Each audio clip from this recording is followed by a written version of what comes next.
Well, hey guys, it's Thorzax here, and over the course that I have fired this pistol, I have found out a few distinct things about it. Now, I don't want to waste anybody's, time. I don't want to waste my effort. I don't want to waste any more lead. I don't want to waste any more bullets or primers or anything on it. I've pretty much decided this needs to go back to Ruger.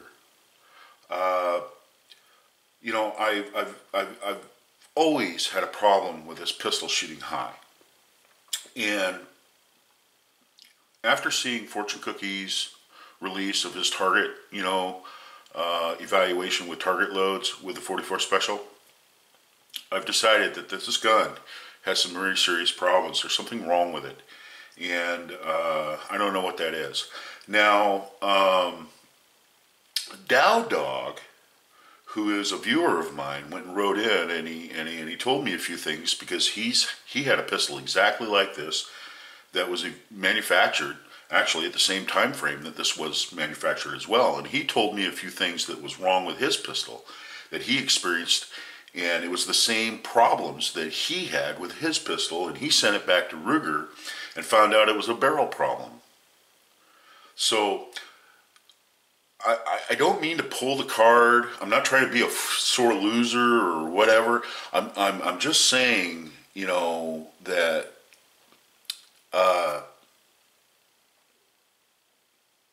sometimes the most logical thing is to quit. They say, don't ever give up. Just keep trying, keep trying, keep trying, keep trying.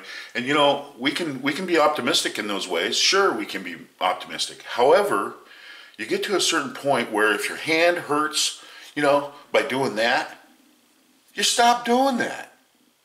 It just makes sense that you got to quit doing that, because that's the most logical thing to do.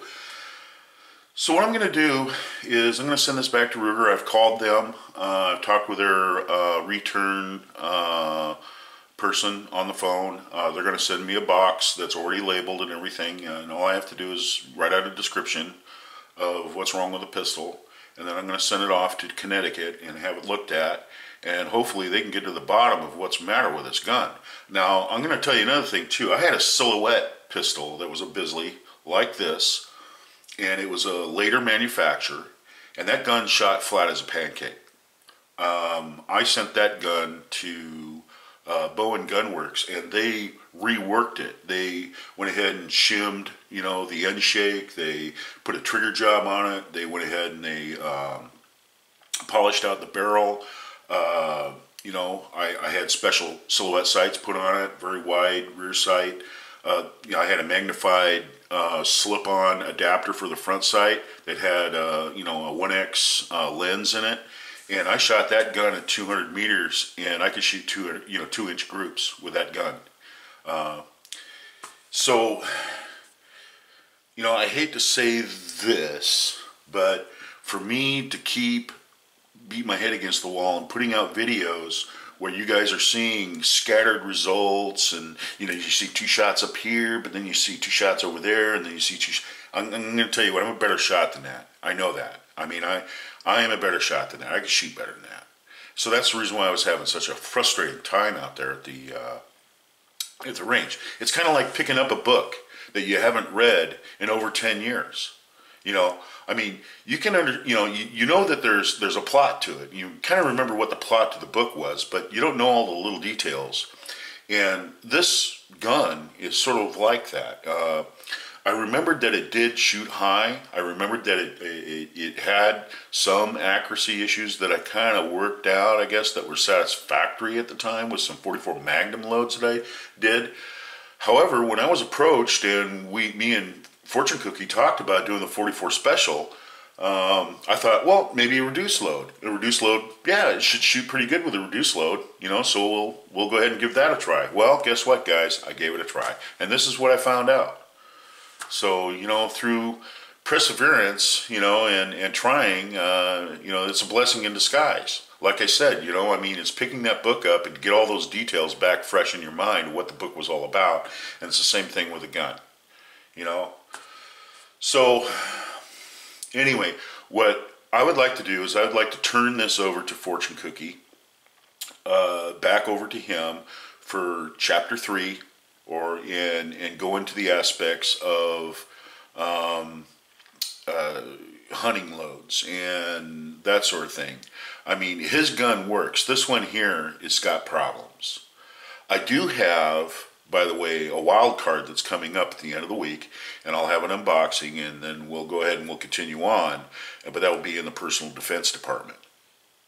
So if Fortune Cookie would like to have this back for right now and write this next chapter as far as his feelings about the hunting loads and kind of help me out a little bit, but you know, the platform that I have as a foundation right here is not living up to snuff, and I really feel that I don't want to waste any of your guys' time by viewing my videos when I'm having nothing but good money after bad, and good money after bad, and good money after bad. You know, I go ahead and I load and I weigh my bullets and I do these and I do that, and you know, I only end up with the results in the end that I did when I went out to the range. I'm not going to break out all my medals. I'm not going to break out all my trophies or show you my EIC awards or anything else like that. You know, I know that I'm a better shot than what this thing is giving me. And that's what's frustrating about it. And that's one reason why I was so hard-nosed about it. I'm going to make this thing shoot, you know? And sometimes it's not you, it's it. And through the years, I've came to understand that. So sometimes the logical thing is just to quit, guys. You know, let a gunsmith look at it, smooth it out, do whatever it is, do his evaluation on it. And like I said, when this gun was manufactured, Ruger had some hard times. You know, they were laying off people, that sort of thing. And when you lay people off, those are the people that make your product. So, you know, if you get a pink slip on Monday and you're supposed to be out by Friday, through Monday and Friday, whatever you're working on, you're not really going to be paying that much attention to. You know what I'm saying? Because you're going to be worried about, you know, your employment benefits, and you're going to be, when is it going to, you know, when are you going to go back to work, and are you going to have to move to find work? Are you going to have to uproot your family? How are you going to feed your kids? And you got all this other stuff that become priorities in your life, and you already know that you're going to lose your job. So, you know, it's one of those things.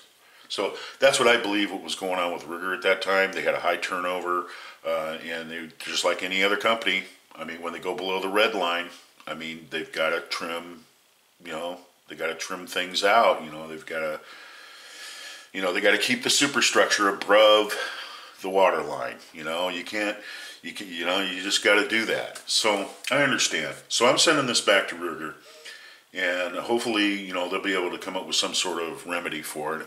I appreciate all you guys' support and your comments and the whole 9 yards. Like I said, by the end of the week, I'll have another pistol that I'll be go ahead and evaluating. However, it's more for the self-defense, you know, mode of this book, this collaboration that me and Cookie have came up with. So anyway, I want to thank you for your time. I want to thank you for watching my channel. There'll be more, but not with this. And I'm going to go ahead and I'm going to kind of skip over the whole hunting aspect. And the next chapter that I'll be doing will be in the way of personal defense. So with that, I'm going to go ahead and sign out. You guys have a great day. This took a huge decision to make. You know, I really hate to do this to Fortune Cookie, but it's not worth anybody's time to sit there and watch a guy work on his car. You know what I'm saying? And he's frustrated, and he's not having any luck getting the thing to go, and so, you know, so anyway, this is Thorzax. I'm signing out for right now.